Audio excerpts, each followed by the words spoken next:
He moves through the death and decay of the void. He doesn't remember his name. Everything's a blur. He feels pain in his stomach, in his arms, in his veins. He needs to find one of those flowers. The nectar, the sweet serum that gives strength. Strength for what? He remembers. The killers. Experimenting on them. Why? Why was he experimenting on them? He doesn't remember. He caused a lot of suffering, but he doesn't feel remorse. He doesn't even know if he should feel remorse. He doesn't feel anything but an ache in the pit of his stomach for power. He has flashes of the doctor, his screams, his agony, turning the tables on him, experimenting on him like he had done with so many others. Where? Not here. Somewhere else. Another world. All of these survivors, marooned from other worlds. How does he know this? He doesn't remember.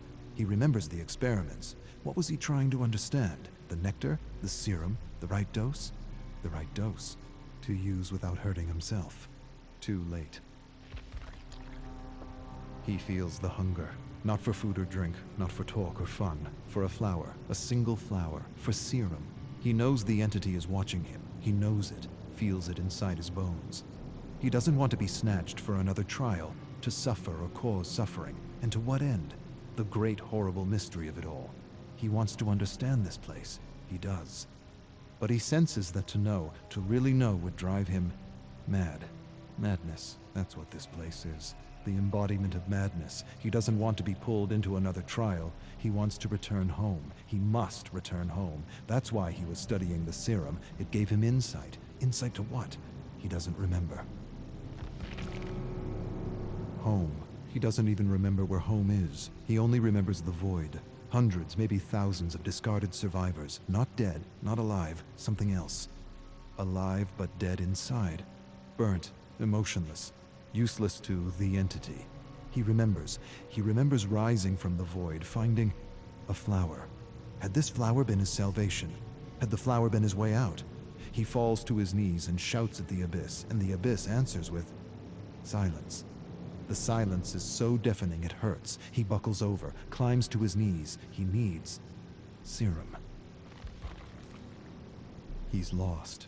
He doesn't know where he is. He sees things like tentacles reaching out for him from the fog, and he knows they're not real. None of it is. He's losing his mind if he hasn't lost it already. His eyes play tricks on him. He sees giant, nameless creatures looming over him. Doesn't matter. They're not real. None of it is. His hunger confuses him, oppresses him. He'd do anything for that feeling again. Anything. Even return to the trials. He would. He'd rip survivors and killers apart, limb from limb, for that feeling again. He begins to mumble words. A promise. One flower, and I will do anything.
Claudette is 7 years old and feels alone, very alone. Yes, her parents love her. Yes, they want the world for her, but the world doesn't want her. Or at least that's what Claudette believes. She just wants to fit in. Fit in at school, fit in with her cousins, fit in with her teammates on the soccer pitch. But fitting in isn't as simple as being like others. She's different, and she knows it. She feels slow, unresponsive, not quick enough to understand her teacher or keep up with her class. The librarian calls her addle-minded. When she talks, she stutters. Sometimes she loses her breath and has trouble recognizing when she's talking too loudly. But most of all, her teacher embarrasses her. Says she's in the clouds, always in the clouds. Get out of the clouds, Claudette. But she can't help it. She's exploring massive gardens and colorful bugs on strange new worlds. Claudette feels things more than others, much more. Like the shame of not being invited to any birthday parties. Not one party. Every day her parents ask her who she played with at lunch, and every day she lowers her chin and tells them that she doesn't want to talk. Her parents ask her teacher, and her teacher tells them she likes to play alone. Not so much play, more like collect and observe things. Flowers, weeds, beetles, worms, rocks. Some kids are just loners. Every day her parents ask her about her friends, and every day the shame returns. They want her to have friends. More than that, they want a list of names for her birthday. But she doesn't have a list of names. She doesn't even have one name. Claudette observes a beetle while her classmates chase one another around the playground. She wants to play, but no one wants to be around her. She doesn't want to think about it. Thinking about it hurts. Thinking about it reminds her she will disappoint her mother again.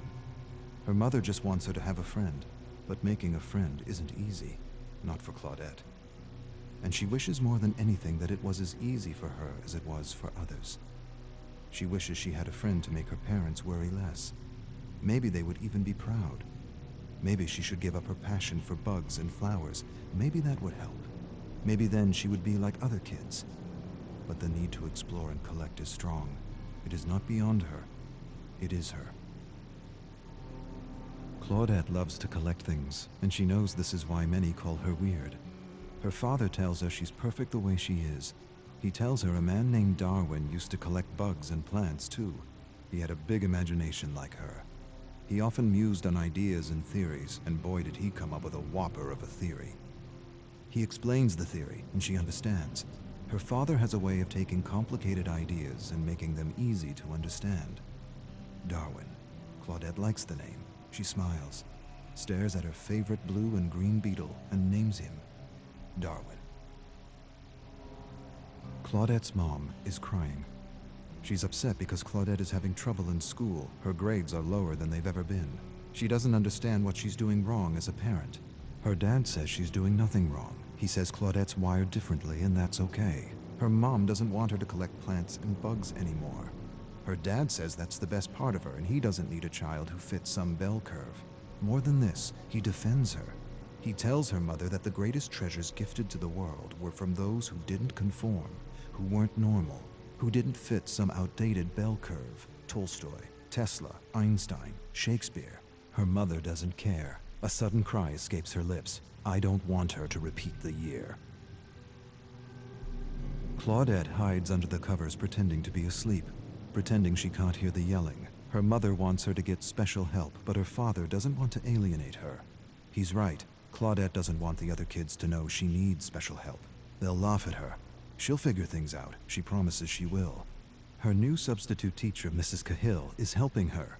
A lot more than the other teacher who always said she was in the clouds. Her father says stress is the worst thing for a child's developing brain. Leave her be. Let her grow at her own pace. Stress shrinks the brain, destroys confidence, kills creativity. He doesn't want her studying at lunchtime. Lunchtime is for real growth, authentic growth. Growth unhindered by the pressure of tests and the fear of making mistakes. Claudette's mother is happy because her grades are improving. A single teacher can make a difference, can make all the difference, especially this teacher. Mrs. Cahill. Other kids call her strange and weird, but Mrs. Cahill isn't weird. She just gets it. She understands because she had a tough time learning when she was a student. This is why she makes an extra effort to help Claudette, to help her understand what she is explaining in class without alienating her. Claudette is happy because her new teacher is helping her, really helping her. She's learning new things every day. More than facts and vocabulary, she's learning how to learn. Or rather, she's learning how she learns, and that is the key. But her teacher is doing something else. Her teacher is talking to her. She's talking to her about her issue, and how her issue is really a blessing in disguise if she can just learn how to succeed in a system that favors one type of smart at the expense of all the others. A system that frowns on taking chances or making mistakes, when making mistakes and taking chances is what is needed for learning, for true learning. Her teacher tells her that she has passion, and passion is everything. Claudette knows she's not like other kids and she doesn't have to be. Things like bell curves and ideal student don't apply to her, and that's okay. The ideal mold is a prison for those wired differently, and her teacher has set her free. Her grades are getting better and a test is coming. She writes, visualizes, and imagines everything she needs to remember, and somehow this works. The right teacher at the right time can make all the difference. Her parents are proud, very proud, but still her mother wishes she had friends. Still her mother wishes she liked what other girls liked.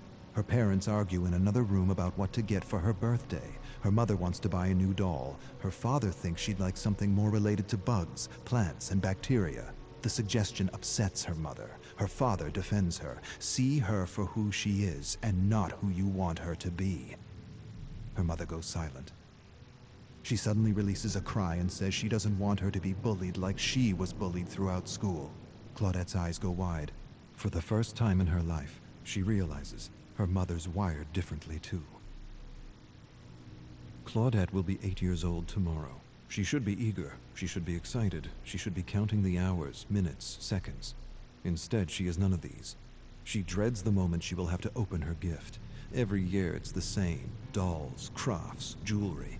Nothing that means anything to her. Maybe this year she'll smile and pretend she didn't want a magnifying glass, or a collection of stones, or a set of books on botany. Maybe, to make things easier, she'll pretend. Maybe that'll make her mother less scared for her. Seeing her happy about her grades felt good. Real good.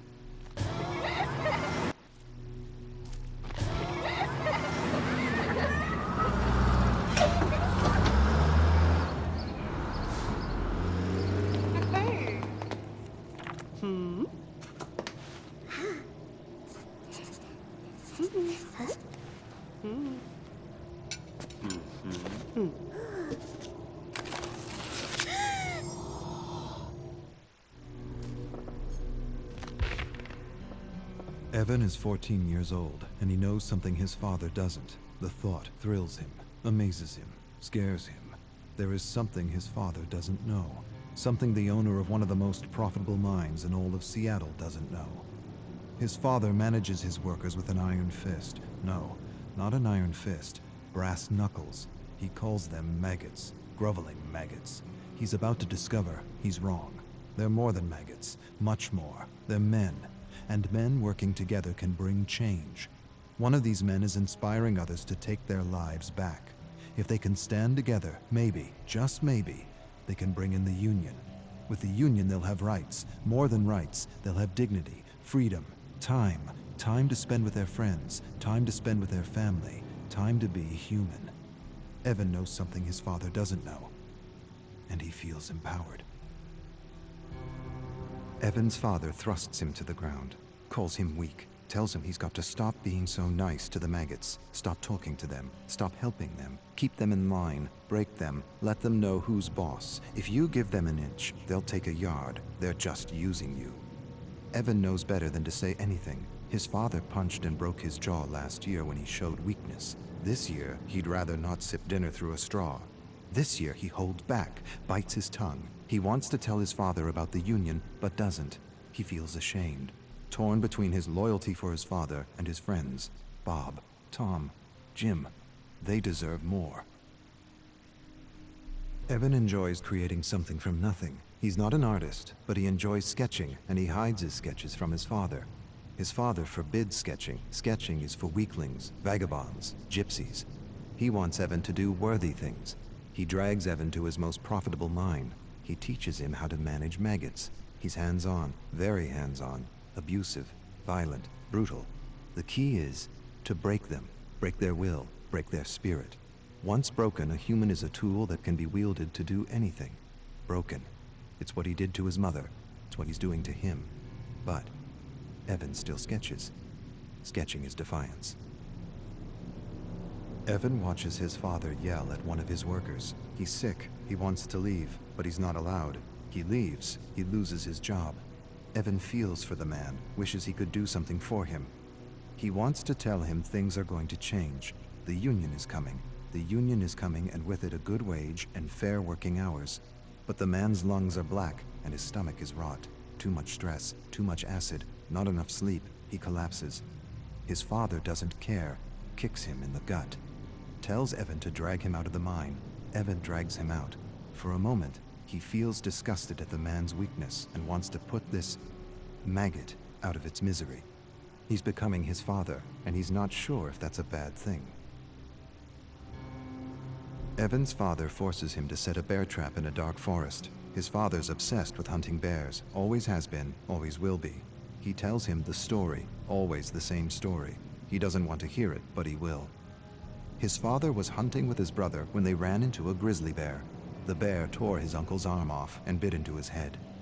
Evan's father jumped on the grizzly's back, stabbed the bear endlessly, killed the bear, ripped open its stomach to retrieve his brother's head, carried his brother's mutilated body 10 miles to their family estate.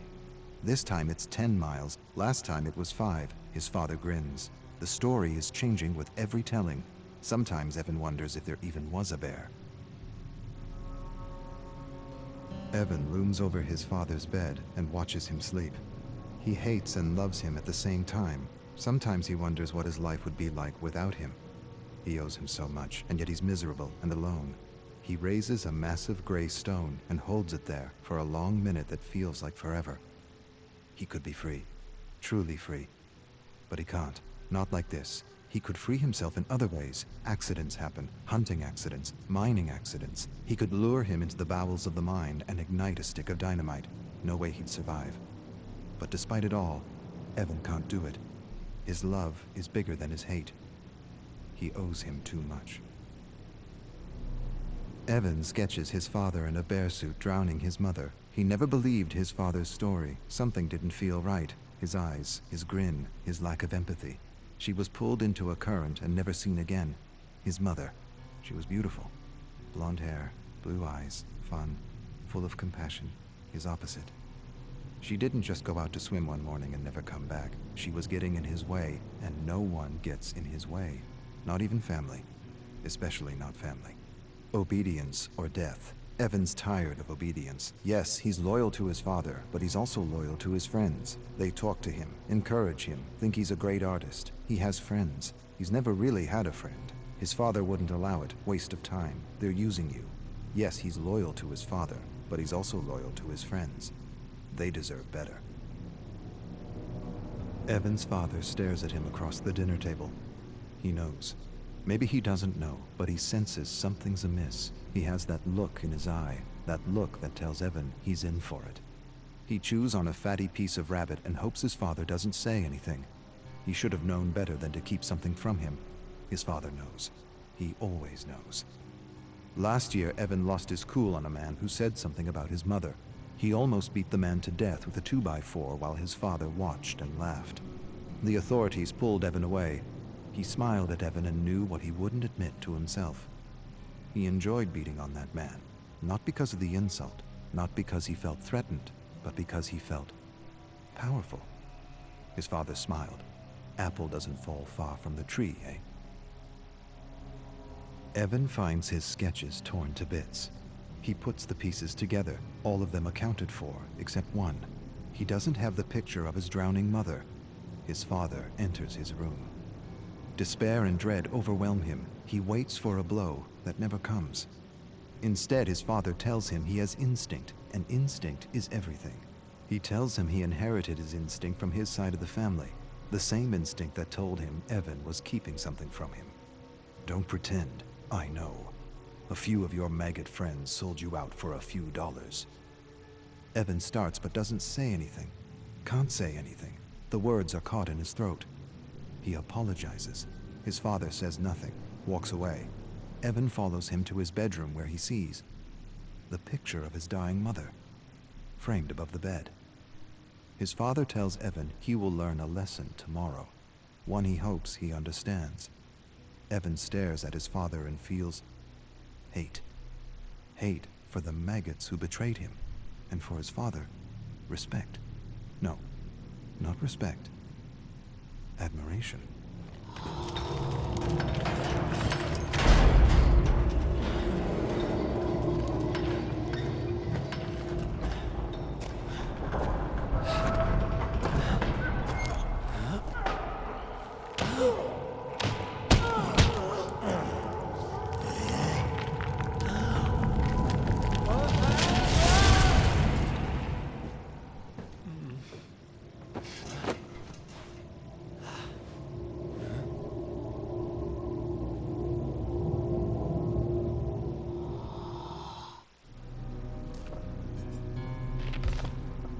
Arcus 1. I would start at the beginning, but I don't know when that was or how long ago I was banished to this prison. What I know is I've been observing and studying the inner workings of this entity that had once been, well, an obsession. How ironic that I should be sentenced to live out the rest of my days in the very thing I sought to destroy. An obsession turned prison, as all obsessions are, I suppose. Arcus 54. The atmosphere of the realms is dark and grim, to say the least, but also ever-changing. I've already remarked that the atmosphere is misty, even foggy at times, and that this fog feels alive. It seems to contain swirls and streams of memories or imprints of beings from multiple Terra worlds. It is as if the entity absorbs all the psychic energy and thoughts of beings it snatches as it journeys through the endless cosmos. I've used the Oris to study the Black Fog, and have come to 3 observations that will prove invaluable to finding a way home. First, the fog is rich in auric particles, leading me to believe this dimension is more conscious than it is material. Second, I should be able to manifest anything I am able to pull from rifts in the fog, using techniques passed down from my family. Third, the entity is far more ancient than we ever suspected back home, and most of our theories and conjectures were wrong. The rich presence of auric particles and cells suggest it is one of the original ones, and ancient. Arcus 142. The entity is the cosmic embodiment of evil. Back home, we witnessed how its very presence turns worlds inside out. How it seems to remove or extinguish any sense of empathy or compassion within communities. How it brings people to the brink of madness and, well, pushes them in. Now I understand. It does all this in order to rip victims from their lives and have them play out an endless trial of terror that it presumably needs for its own survival. And there, perhaps, lies the key to its destruction, if an ancient can be destroyed at all. End the trials. Destroy its ability to sap dark nectar from victims like a cruel parasite feeding from a flower. At least the Archives affords me a better understanding of the entity, why it moves from universe to universe, picking victims off and devouring worlds as though at a cosmic buffet. What I have yet to conclude is whether it is attracted to worlds that are brimming with darkness and madness, or if it is in fact the catalyst of such darkness and madness. Arcus 557. All planes of existence are a unique mix of conscious auric particles and material particles. The entity is almost certainly pure consciousness. The observable fact of existence is the material world responds to and changes with consciousness. Collective consciousness is the key. The body, the home, the trial, all of it is an expression of the entity's unconscious need for fear and terror. The distinct observation in the specimens chosen by the entity is that they all come from worlds that have failed to understand the metaphysical relationship between their thoughts and the world they live in. This is not by chance. It is, to my mind, self-preservation. Victims who know this truth and have honed their ability to manifest could be poisonous to the entity. This leads me to believe the entity is attracted to dark worlds, because darkness and chaos are clear indicators that inhabitants have failed to connect the dots between the collective consciousness and the health of their world. The conclusion, then, might be that the entity feeds off ignorance.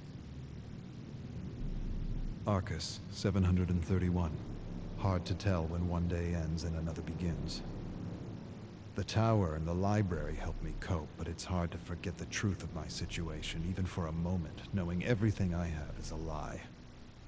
I have access to anything I want, and yet I have nothing. The survivors continue to undergo the trials of the most brutal of killers. I continue to search the fog for the memories of those who found a way to escape. It's sometimes feels like a futile search. But then again, I've got time on my hands. Lots of time.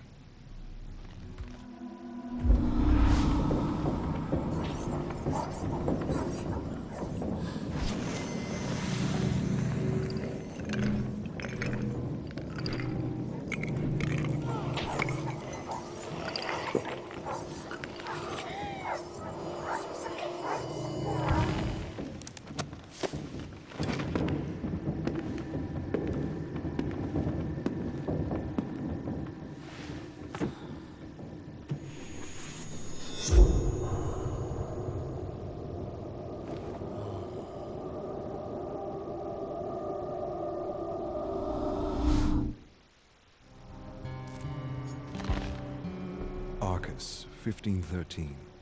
I have used the Orus to explore the memories of an unknown survivor who comes from a world where, from what I can gather, a cult for the entity exists. It's not a surprise, or the first time I've seen such a thing, but the memories suggest she was a detective of sorts, trying to prevent a cult sacrifice before she was snatched for the trials. I'm not sure what happened to her, and we'll have to explore the fog to unravel more. Arcus, 1672. I have culled imprints of a killer I have yet to observe. My best guess, judging by the nature of the crimes, is this brute is from Terra Dark. She lured men with love, robbed them of their savings, and fed them to her pigs. Lovely, efficient, and resourceful. The impressions of the memory are as follows. He stands framed in the doorway with flowers, a stupid smile on his dumb face. He has no sense that his days are numbered. Lonely soul made the trip for a wife. He thinks he'll get everything for a ring, her land, her farm, her savings. Won't happen, won't go as planned, not as he planned anyway. It didn't for all the other lonely souls who answered her classified ad. She peers at his eyes and thrills at his ignorance. His long, dumb face, his false sense of superiority. He wrote her a poem. How sweet. She'll cram it down his throat when he's convulsing on the floor. She takes his poem and asks about his money. He has it with him, packed his savings in a bag, and made the journey for a new start. He'll get more than he bargained for, way more. To the bank with his money. To the pigs with him. Arcus, 4902. Life is not life in this prison, and death is not an escape. It is merely the start of a new trial, and most survivors are aware they are caught in something they will never understand. Why this is all happening is no longer obvious to me. The truth is, I don't know what to believe anymore. The entity is not what it is, or what I thought it was.